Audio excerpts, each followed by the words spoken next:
한 번은 저의 방송 설교를 들으신 분께서 축복을 구하는 것이 기독교 신앙의 본질입니까? 하는 질문을 하셨습니다. 그때 저는 축복을 구하는 것이 문제가 아니라 어떤 축복을 구하는가 하는 것이 문제입니다 하고 대답해 드렸습니다. 오늘 우리는 성경이 말씀하는 진정한 축복을 구할 때입니다. 오늘의 본문 시편 84편은 진정한 축복의 삶을 우리에게 말씀하십니다. 진정한 축복은 인간의 외적인 것이 아닙니다. 사람의 안에 있습니다. 바로 축복의 인격입니다. 그러면 축복의 인격은 어떤 인격입니까? 첫째로 찬송의 사람입니다. 찬송이란 자기에게 베푸신 하나님의 은택을 볼 때 드릴 수가 있습니다. 구약 성경에 나오는 복이란 단어는 하나님을 찬송하는 것입니다. 찬송이란 단순히 음악을 말하는 것이 아니고 하나님이 내게 베푸신 모든 일에 대하여 감사하여 칭송을 드리는 마음입니다. 그래서 본문의 시편 기자는 이렇게 찬송하고 있습니다. 만군의 주님, 주님 계신 곳이 얼마나 사랑스러운지요. 내 영혼이 주님의 궁전을 그리워하고 사모합니다. 내 마음도 이 몸도 살아계신 하나님께 기쁨의 노래를 부릅니다. 만군의 주님, 나의 왕, 나의 하나님, 참새도 주님의 제단 곁에서 제 집을 짓고 제비도 새끼들 보금자리를 얻었습니다. 주님의 집에 사는 사람들은 복되입니다. 그들은 영원토록 주님을 찬양합니다. 본문 1절에서 4절 말씀을 현대문으로 봉독해드렸습니다. 은택을 보는 눈을 연 사람은 어떤 경우에도 찬송의 이유를 찾을 수 있습니다. 그 예로 구약성경 욥기서에 나오는 욥의 찬송을 생각해 보십시오. 이때의 욥은 일어나 슬퍼하며 겉옷을 찢고 머리털을 민 다음에 머리털을 땅에 대고 엎드려 경배하면서 이렇게 말하였다. 모태에서 빈손으로 태어났으니 죽을 때에도 빈손으로 돌아갈 것입니다. 주신 분도 주님이시요 가져가신 분도 주님이시니 주님의 이름을 찬양할 뿐입니다. 욥기서 1장 20절에서 22절에 말씀하셨습니다. 우리는 여기서 찬송의 진정한 의미를 봅니다. 욥이 도적대와 천재지변으로 전 재산을 잃었을 때, 태풍에 모든 자식이 다 깔려 죽었을 때, 하나님을 원망하고 죽으라며 아내가 떠나버렸을 때, 자기의 몸이 동양성 문둥병으로 추정되는 악창에 죽어갈 때, 겉옷을 찢고 삭발하고 땅의 티끌을 제 몸에 날리며 슬피 울면서도 하나님을 찬양했습니다. 욥은 찬송의 이유를 이렇게 찾았습니다. 그동안 내게 주어진 건강과 가족과 재산이 모두 다 주인이신 하나님께서 맡겨주신 것이었고 그동안 잘 쓰고 누리게 해주셨다가 주인께서 도로 받으셨으니 감사합니다. 내 손에 있다가 없어진 것은 잃어버린 것이 아니라 하나님의 손으로 안전하게 옮겨진 것입니다. 이것이 바로 욥의 감사입니다. 욥은 사람이 어떠한 상황에서도 하나님의 은택을 찬양할 수 있다는 것을 보여주었습니다. 이렇게 은택을 볼 수 있는 마음이 축복이라는 것입니다. 찬송이 곧 축복입니다. 저는 인생의 모든 걸음을 두 걸음으로 해석합니다. 하나는 축복이고 또 하나는 은혜입니다. 좋은 것을 축복으로, 시련은 은혜로 해석하며 모든 것을 하나님께 영광을 돌리십시오. 그러면 당신은 이미 축복의 사람입니다.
축복의 인격 두 번째로는 평안의 사람입니다. 주님께서 사용하신 복이란 단어는 마카리오스입니다. 마태복음 5장 3절에 기록되었습니다. 이는 환경에 관계없는 내적 축복이라는 뜻입니다. 오늘의 본문 시편 84편에도 시편 기자는 눈물 골짜기 같은 삶의 길을 다니면서 마음의 평안을 잃지 않았습니다.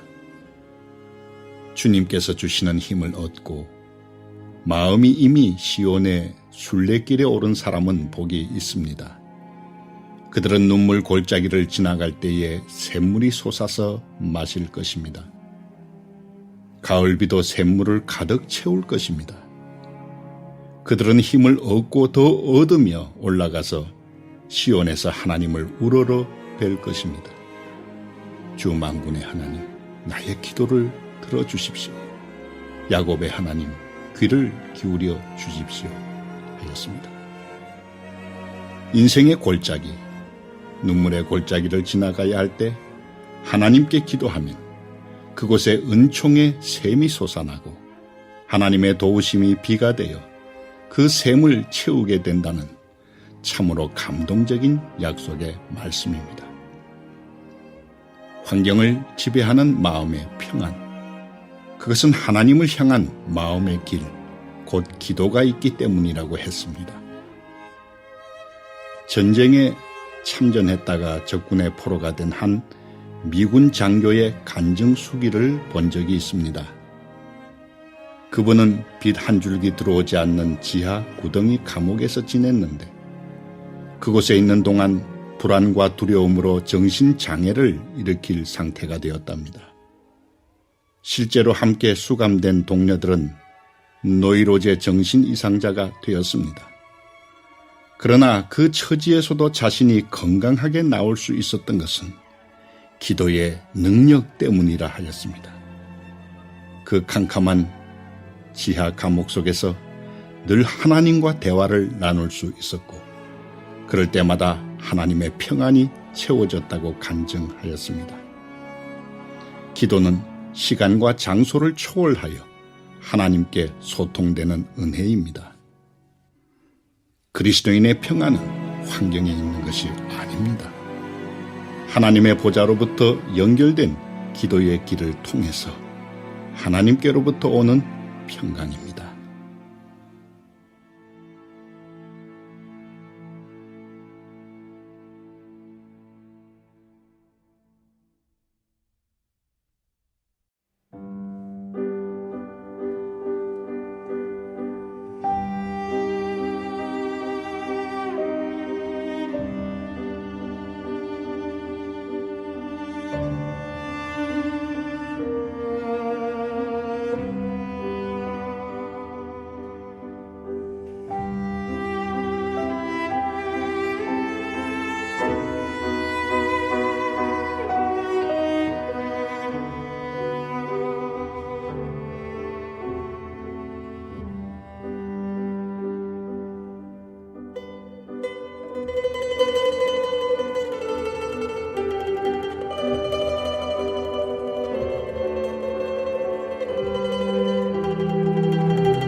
축복의 인격 세 번째로는 존귀한 인격입니다.